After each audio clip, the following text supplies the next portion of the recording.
Everybody, Steven Figueredo over at Brown's. Today we have the 2018 Dodge Durango GT, and it is all-wheel drive. Let's go take a look. So this does have the V6 3.6 liter in it, 8-speed transmission. You also get 25 miles to the gallon on the highway, and just take into consideration this is all-wheel drive to get around in the snow. The blacktop package, it's a very neat package.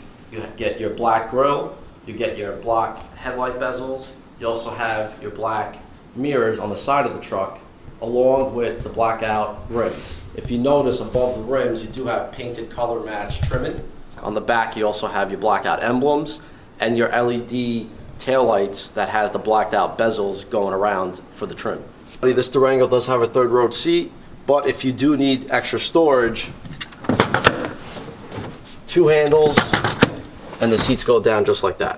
All right, everybody, we're inside the Durango. Let's click on the app section. You do have your travel link, which gives you a local weather map, weather, fuel prices, movie listings, and your sports. You do have Wi-Fi hotspot. Also, if your phone has Android Auto or Apple CarPlay, you plug your phone in and you can view all your apps on the screen. Thanks for watching, everybody. Again, my name is Steven Figueredo. I work over at Brown's. Come take a look. We have plenty in stock.